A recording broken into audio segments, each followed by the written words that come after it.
Hello everyone, my name is Albert Hlelesi.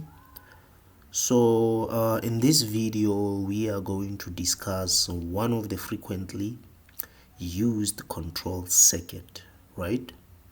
So this circuit is what we call a conditional control, right?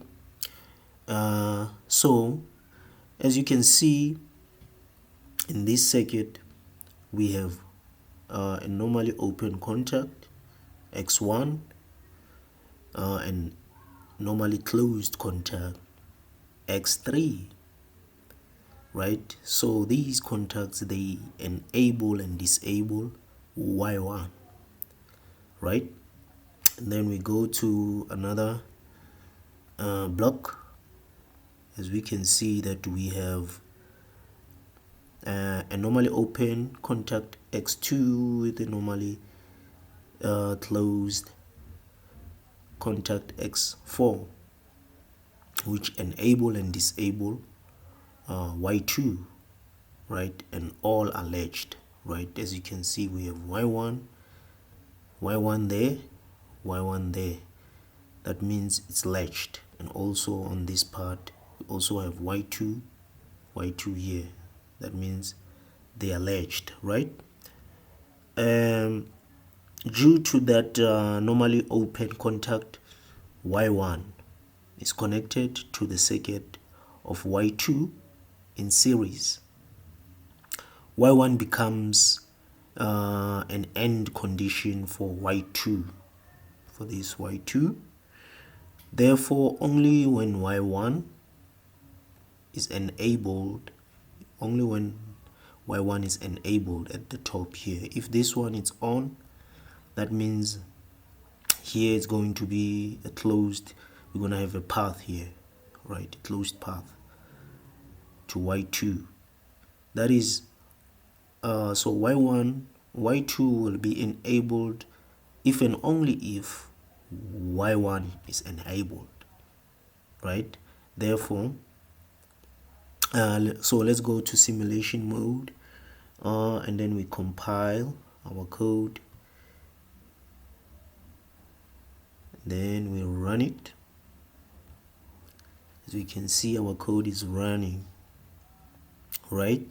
So let's try to turn on Y2. If we set on Y2, as you can see, Y2 is not on, even though these two are closed. We have a closed path. The reason Y2 is not on is because here it's still open, right? There is no flow of current, through Y1. It's an open circuit. The only time we'll be able to enable Y2, let me just turn it off. I can switch it off. It's not yet latched because it didn't turn on, right? So let me just set it off, and then we are going to set on Y1. As you can see, Y1 is on, right? And also you can see Y1 here is a closed path. So this coil, this output coil, it's going to cause this normally open contact to be closed, right? To be a closed path, right? That is only then we can turn on Y2. As you can see, Y2 is on. If we turn on, if we stop it here, right, this is our start, this is our stop, right? So if we stop, if we set it off, okay, we set it off. As you can see, Y2 turned off also. If we set it on, as you can see, Y2 is on. Yes, so yeah, this is what I wanted to demonstrate with you guys. Please like and subscribe and share the video. Thank you for your time.